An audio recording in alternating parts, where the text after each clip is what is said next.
Hey, it's Pastor Scott coming to you with a little bit of extra seed as we get into Romans chapter 1 and 2. So these teaching sessions are meant to give you a little bit of extra background. Romans is such a deep dive that, wow, there's no way we can get into all of it, but I want to touch on a few things. As we understand the book of Romans and the history of interpretation of Romans, it really goes back all the way not only to the early church, but especially the last 500 years. Christianity in the Western civilization has really been impacted by the reading of the book of Romans. We talked a bit about Luther and Calvin. Now, Luther and Calvin, when they were reading Romans, one of the things that they needed to do at that point is the medieval Catholic Church had this idea of papal infallibility, that the Pope was perfect.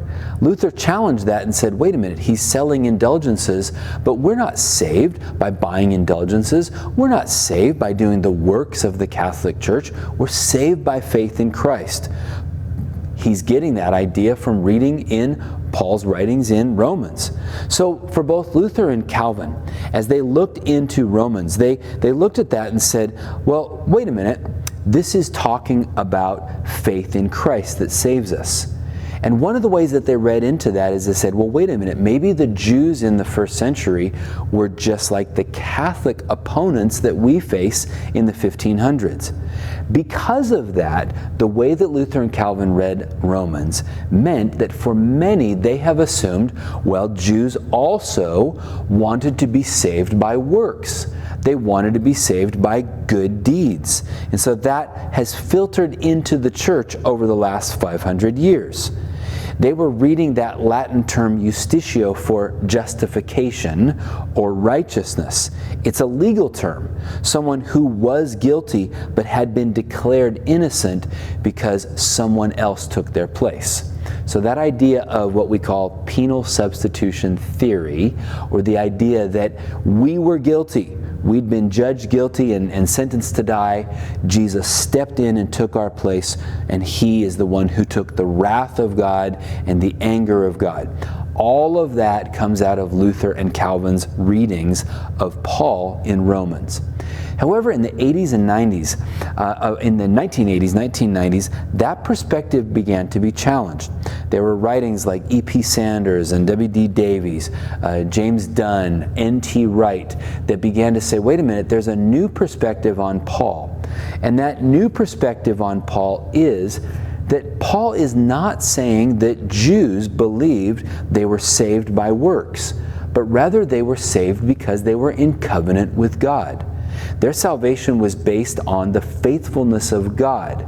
That God said, I'm making a covenant with you, and even if you fall away, I will remain faithful to that covenant. That's a whole new perspective and a whole new understanding. That Jews are not believing that they go to heaven. In fact, heaven isn't really even a concept in Judaism. They're not believed that they're given salvation by works, but rather they're given salvation because they're in the covenant with God, and God will be faithful to it. So if we read Romans in that way, that it's unpacking the faithfulness of God demonstrated through Jesus, it's not about salvation by works. But here is what we see in that new perspective. The sign of the covenant before and being in that was circumcision. Now Paul is saying the sign of the new covenant is faith in Christ. So in other words, God is now welcoming even Gentiles into the covenant, not by circumcision, but by faith. So now we as Gentiles are in the covenant with God because He has given us that standing through what Christ has done. Okay, that was the new perspective on Paul. We're going to come into that a little bit as we go further into the later chapters of Romans. In the last decade, though, there's even a further step called Paul within Judaism. It's taking this idea that we really were off track in thinking that Jews were trying to earn salvation by works, and that Pharisees, I mean, even today we use the term Pharisee to mean someone that's a hypocrite or someone that's wrong. But Paul in Philippians says, not I was a Pharisee, but I am a Pharisee and a believer in Jesus. In other words, Paul said, When I took Jesus by faith, I didn't leave Judaism. In fact, he's completed my Judaism. So Paul is still staying within that camp of Second Temple Judaism.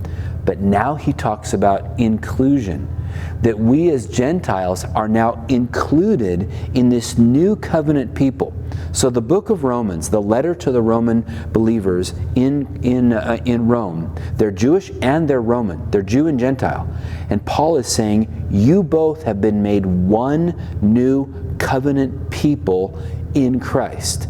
And Paul sees this as the sign of God doing his final work, his end time work. If you were to ask Paul, hey Paul, do you think it's the end times? He'd say, yeah, absolutely. And the sign of it is God is now welcoming the nations, the Gentiles, into the covenant people because of what Christ has done. So the Paul within Judaism camp says this: Jews and Gentiles are one new kingdom people.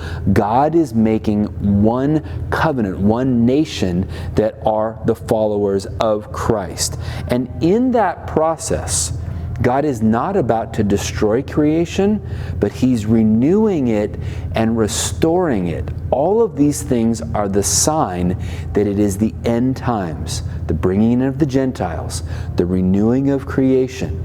And he's encouraging the people that he writes to in Rome, God is doing something new and amazing. And inclusion of the Gentiles is the sign for it. So here's what I want us to look for as we're reading through Romans. We're going to look for, Paul says, neither Jews nor Gentiles can claim superiority. Both of them have sinned. But now there is one new covenant, faith in Christ, available that makes the righteousness of God available to any nation, Jew, Gentile, that believe in what Christ has already done and whether they're circumcised or not. In this new covenant, the circumcision is of our motives and our drives, not physical.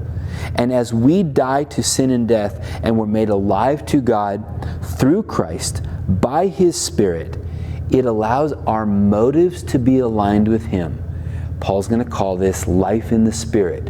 When we were living in the flesh, we were driven by our own motives.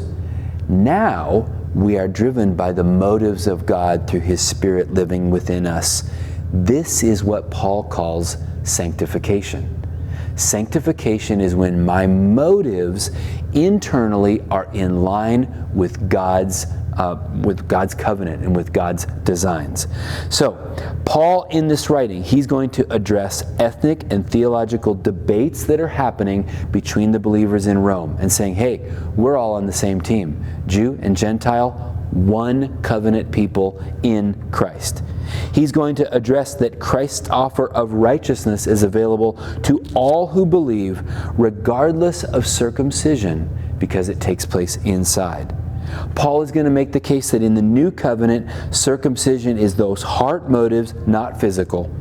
And he's also going to say then that inclusion is just as important as righteousness, and it's a sign that the end times are here. Also, we're going to find that Paul actually is writing Romans as a missionary support letter. Some of you have received missionary, maybe you've even sent missionary support letters. Paul finishes it by saying, hey, thanks for reading my letter. By the way, can you guys help me get to Spain? Because I want to go and preach the gospel in Spain. Here's why. Paul believed that if he got to Rome, which when he writes the letters, he hasn't been to Rome yet, if he can get to Rome and preach the gospel, and they will financially support him getting to Spain, in his mind, that's the end of the world. And if he can get there, Jesus can return, and the end is going to happen. That was Paul's understanding because he had no idea that North and South America existed. So in his mind, that's the end of the map. So it's a missions support letter so that the Great Commission can be fulfilled. And then finally, in Paul's letter to the Romans, he's telling us that the new covenant is moving us every day toward the return of Christ, the physical resurrection of believers, and the renewal of all creation. So there's a lot of eschatology and end times and missions that are built into Romans. It is about righteousness in Christ, but it's also about inclusion and all these other things. Whew, all right, there you go. It's deep water. We're going to be swimming in it as we study Romans together.